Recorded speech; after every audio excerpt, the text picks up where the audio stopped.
fin du sommet du G20. Là, à Los Cabos, au Mexique, l'Europe inquiète toute la planète dans la déclaration commune des 20. Il s'engage à renforcer la demande, soutenir la croissance et restaurer la confiance, c'est le moins qu'on puisse souhaiter. Pour François Hollande, les objectifs les plus importants ont été atteints. Et il a répondu à David Cameron, prêt à dérouler le tapis rouge, vous vous souvenez, aux entreprises françaises surtaxées. Ma démarche, c'est de donner confiance. Donner confiance aux citoyens et même donner confiance au marché par rapport à l'avenir de l'Europe. Et donc ne rien faire ou de rien dire qui puisse ne pas atteindre ce résultat. Même si j'ai moins d'expérience que d'autres, j'ai de la retenue.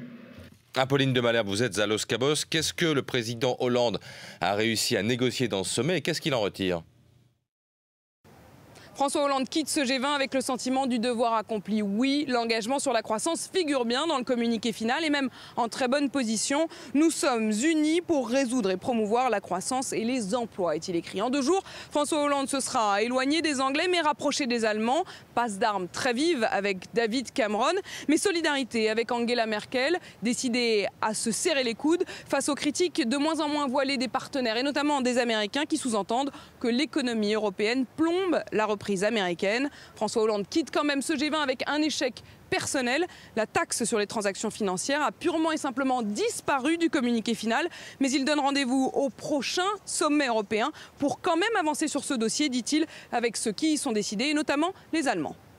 Apolline de Malherbe en duplex avec nous de Los Cabos. François Hollande, lui, est parti. Il va s'envoler pour la conférence des Nations Unies sur le développement durable à Rio. Oui.